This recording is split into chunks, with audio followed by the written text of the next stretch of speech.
Bonjour, aujourd'hui on aborde la partie sur la mécanique et la première sous-section s'appelle cinématique.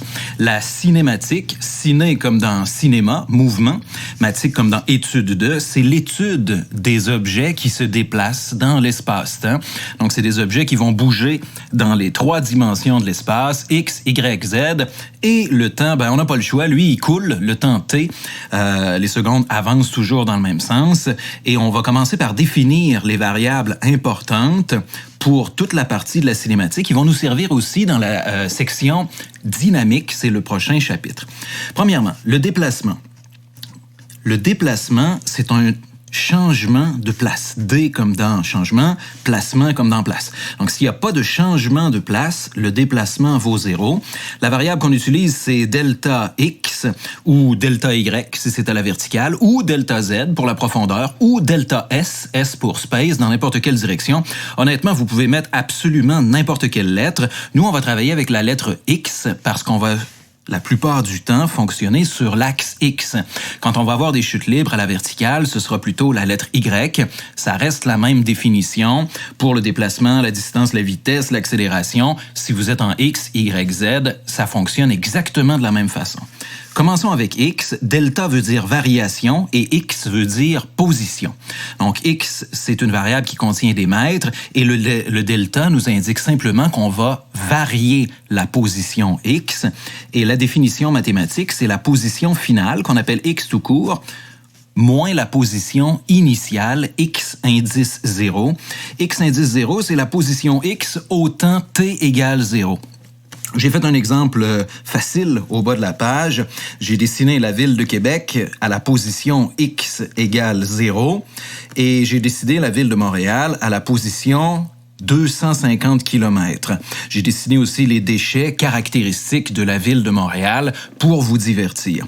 À mi-chemin, je vais pas vérifier là, mais on a à peu près 100 km là, la ville de Trois-Rivières, qui est un passage obligé quand on va de Québec vers Montréal.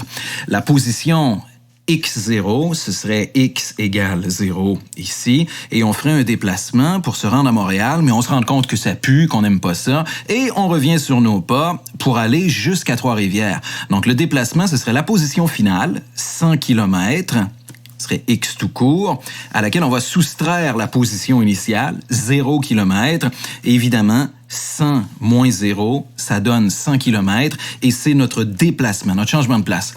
À noter que si on était parti de Québec et qu'on était allé à Montréal et revenu au complet jusqu'à Québec, on aurait eu un déplacement de 0 mètre parce que la position initiale et finale aurait été la même. Donc, même si on parcourt une certaine distance et qu'on revient au point de départ, on obtient un déplacement delta X de 0. OK, je vais quand même écrire X tout court, c'est la position finale, comme ça, en mètres, et X0, c'est la position initiale. Initiale en mètres aussi. Des mètres moins des mètres, ça donne des mètres. Distance parcourue, on n'a pas de variable pour ça. On l'appelle simplement la distance parcourue. On peut l'appeler peut-être D tout court. Ça, là, c'est la longueur totale du trajet. Total, ça veut dire que pour le dessin qui est en bas, là, où on va de Québec jusqu'à Montréal et ensuite vers Trois-Rivières, on aurait eu 250 km, plus un autre 150 pour se rendre jusqu'à Trois-Rivières. Donc, ça nous aurait donné 400 km. Donc, ici, là, pour mon exemple, on aurait eu une distance parcourue de 400 km, mais un déplacement, delta X, de seulement 100 km. Donc, c'est intéressant de faire la différence entre les deux. Et dans les exercices et à l'examen, on peut vous demander de définir un et de définir l'autre. La distance parcourue, là, c'est vraiment ce que votre voiture, les cadrans de la voiture indiqueraient pour le trajet qui est ici, c'est-à-dire la durée, la longueur totale du trajet, sans considérer la direction. Tandis que le déplacement, vraiment la différence entre ce qu'on a au début et ce qu'on a à la fin. La vitesse moyenne, on l'appelle V indice MOY pour moyen, évidemment.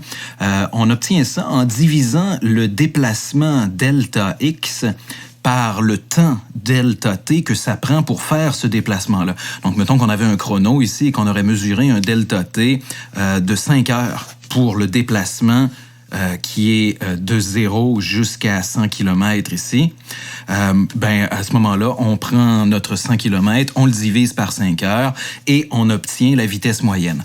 À noter que delta X doit être en mètres et delta T doit être en secondes. Donc, ça nous donne des unités qui sont des mètres par seconde dans le système international d'unités pour la vitesse. La vitesse instantanée, ça, c'est une vitesse qui peut être définie pour chaque moment, comme son nom l'indique, chaque instant du trajet, du parcours. C'est une dérivée. Je sais que vous faites votre cours de calcul différentiel, en fait, votre cours de mathématiques, dans lequel on aborde les notions de calcul différentiel. C'est qu'on va prendre l'équation là pour x et puis on va la dériver par rapport au temps. Ça nous permet de définir là une vitesse particulière pour chaque point sur le trajet. Parce que c'est pas dit qu'on fait ce trajet-là à exactement la même vitesse tout le temps. Il y a des stops, des arrêts, des pauses pipi, name it. Et puis, à un moment donné, ça se peut que notre vitesse soit pas la même que 1 heure avant ou que 3 minutes plus tard. La vitesse instantanée tient compte de ça et elle vient voir à quel taux la position varie par rapport au temps à ce moment-là en particulier. Il faut qu'on vous indique un temps pour la vitesse instantanée. Il faut qu'on vous dise, calcule la vitesse instantanée à t égale 8 secondes, à t égale 1 heure et quart. La vitesse instantanée ne peut pas être calculée en général sur un trajet, mais bien à un moment précis du temps. Les unités de mesure, ce sont des mètres par seconde, évidemment, les mêmes unités que la vitesse moyenne dans le système international. La vitesse scalaire moyenne, ça, c'est une vitesse qu'on va calculer avec la distance parcourue à la place d'utiliser le déplacement. Pour la vitesse moyenne tout court, on utilise le déplacement delta x, mais pour la vitesse scalaire moyenne, on utilise plutôt vitesse scalaire moyenne, appelons-la VSM, on n'a pas vraiment de variable non plus pour celle-là. On prend la distance parcourue D et le temps total que ça prend pour parcourir cette distance totale-là et on exprime la réponse en mètres par seconde. Pour le trajet qui est en rouge en bas, là, ça aurait une différence importante. On n'obtiendrait clairement pas la même vitesse scalaire moyenne que la même vitesse moyenne tout court parce que le déplacement delta X et la distance parcourue D ne sont clairement pas les mêmes pour mon trajet Québec-Montréal, Trois-Rivières. L'accélération, c'est une variation de vitesse. Donc, c'est un changement de vitesse. Par définition, lorsqu'il n'y a pas de changement de vitesse, lorsque la vitesse reste constante, l'accélération est égale à 0. L'accélération est nulle. On définit l'accélération comme un changement, une variation, delta, de vitesse V, pendant un certain temps. Si on fait le changement de vitesse delta V rapidement, on va avoir une accélération qui est grande. Si on fait le changement de vitesse delta V lentement, sur une grande période de temps, on va avoir une accélération qui est petite.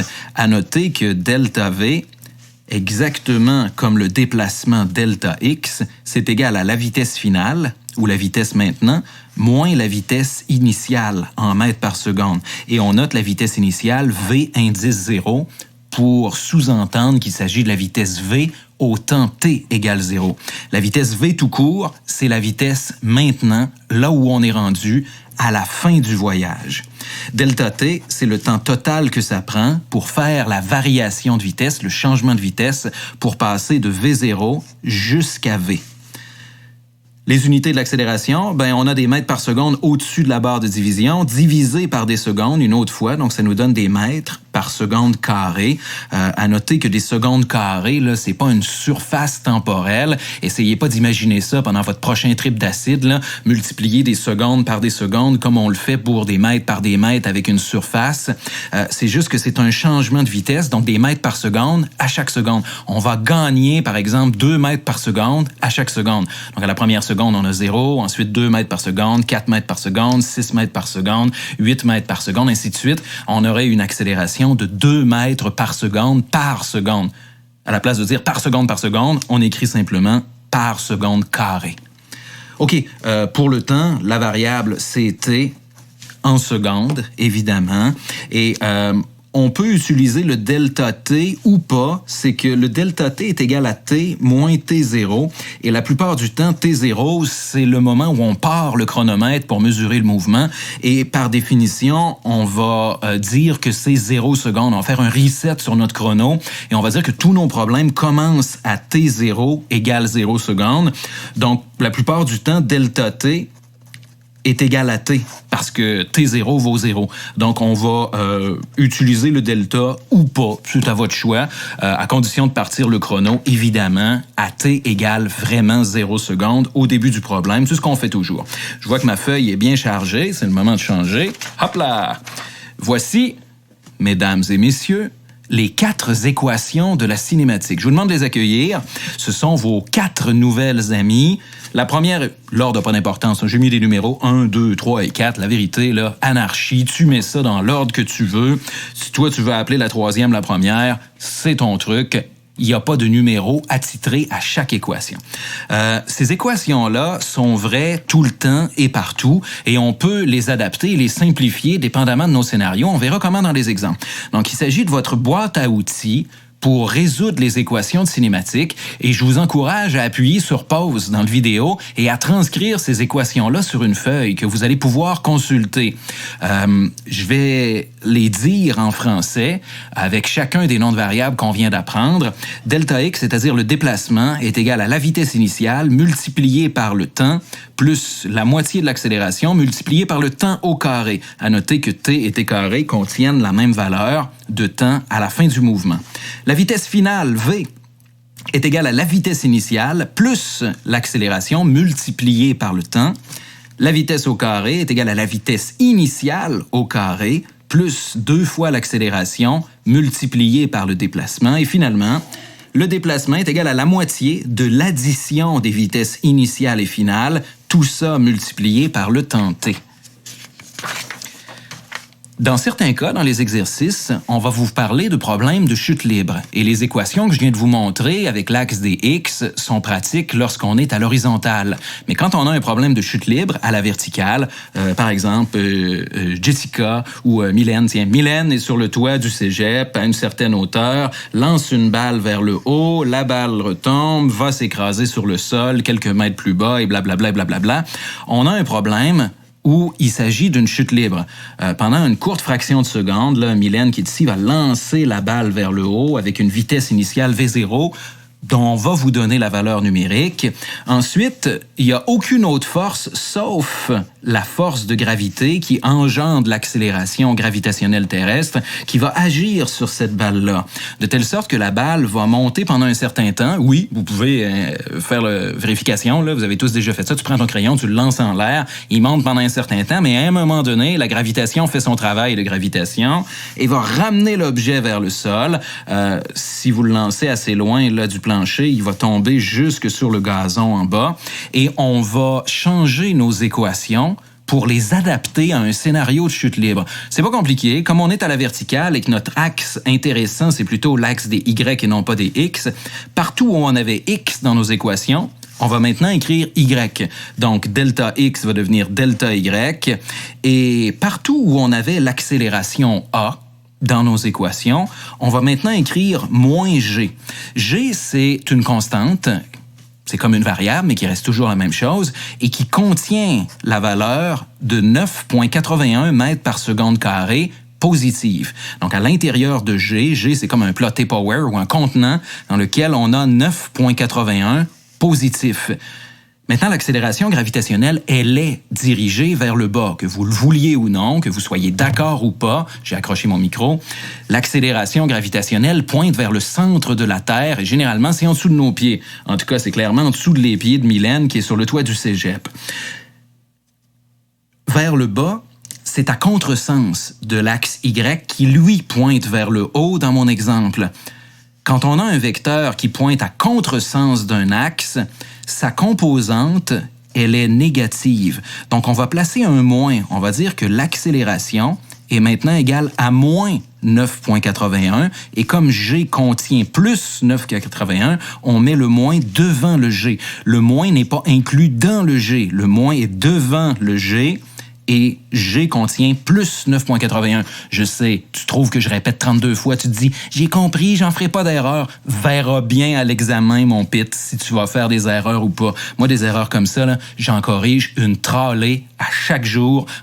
J'exagère, à chaque mois, en sciences de la nature, dans tous mes cours, et c'est pour ça que je répète, ça vaut la peine. Donc, partout où on avait A, on va maintenant écrire moins G. Les équations pour la chute libre, je les ai transcrites ici, vont devenir delta Y, donc la différence d'altitude. Dans notre cas, regarde là, ce serait cette grandeur-là ici. Position finale, qui est petite, moins la position initiale, qui est grande, est égal à delta Y. Est-ce que delta Y serait positif ou négatif? On est en train de perdre de l'altitude. La position initiale est là. Disons que ça, c'est 20 mètres. Donc, notre delta Y, c'est en fait position finale, 0, ici, moins la position initiale, 20. Et on se rend compte que delta Y est égal à 0 moins 20, donc moins 20 mètres. Et c'est correct parce que on tombe de 20 mètres, donc on perd 20 mètres d'altitude. Par conséquent, on a un delta Y qui est négatif. Si on avait gagné de l'altitude, si le mouvement s'était arrêté ici, là, parce qu'on avait un ange magique qui attrapait la balle en haut, on aurait gagné peut-être 3-4 mètres d'altitude. À ce moment-là, on aurait eu un delta Y qui est positif. C'est toujours la même salade lorsque on a un déplacement dans le même sens que l'axe est positif, et lorsqu'on a un déplacement, comme c'est le cas ici, à sens contraire de l'axe, c'est négatif. Les autres équations, vous êtes capable de les lire par vous-même. Ça, c'est Y, hein, faudrait pas confondre avec un G, mais je pense que c'est clair. J'ai bêtement remplacé la valeur A par moins G dans les équations.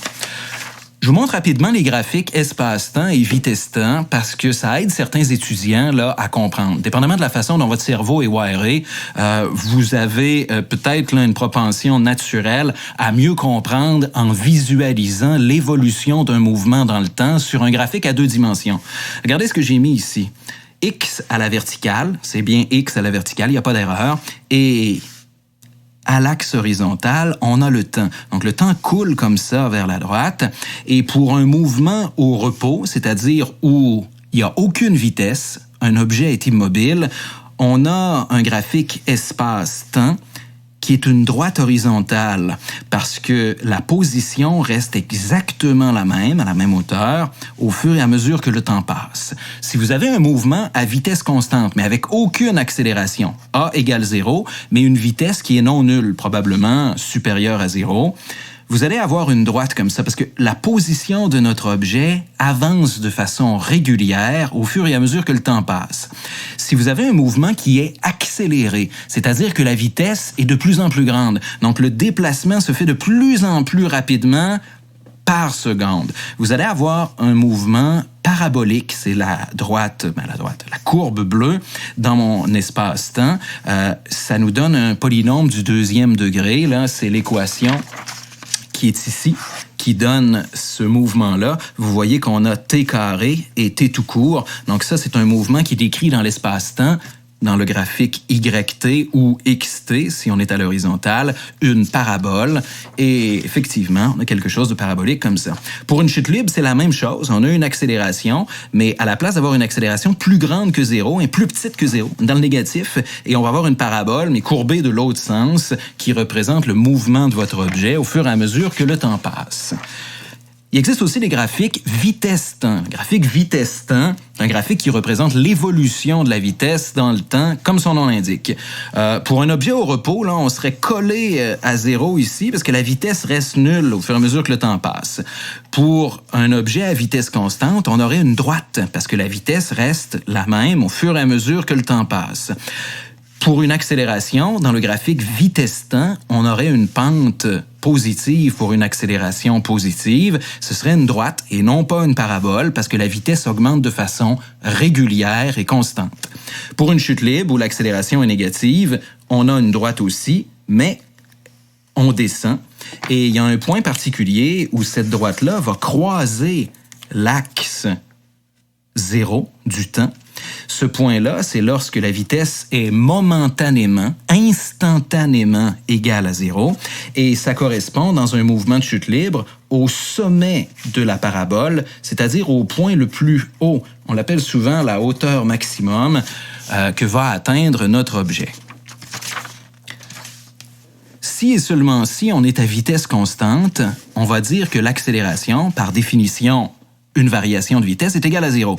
À ce moment-là, les équations du mouvement deviennent dramatiquement simples et les 4 équations, là, 1, 2, 3, 4 de la cinématique qu'on a vu tantôt, peuvent se résumer à une seule équation ridiculement simple avec une bête multiplication. Delta X est égal à la vitesse constante. Donc, vous pouvez écrire vitesse finale ou vitesse initiale. Anyway, ils sont pareils. Ils changent pas. Multipliés par le temps. Et on peut isoler la vitesse là-dedans. Ça nous donne delta X sur T. Et on retrouve notre formule de vitesse moyenne. Alors voilà, c'était les principes de base de la cinématique. Cette vidéo-là, je l'espère, va être suivie par plusieurs exemples. Et je vais mettre une feuille avec les exercices sur Omnivox. Soyez assurés de les faire. Vous pouvez en sauter de temps en temps si vous sentez que vous avez le contrôle, mais il faut faire les devoirs. Il n'y a pas de secret. C'est pas une matière qui plaît aux étudiants en électronique industrielle d'habitude. Si vous avez déjà fait un peu de physique au secondaire, vous allez trouver que vous êtes en zone confortable. Sinon, n'hésitez pas à demander de l'aide ou à assister aux disponibilités. C'est là pour vous. Allez, bye bye. Et ça va être suivi par une vidéo sur la dynamique qui est la suite logique de la cinématique.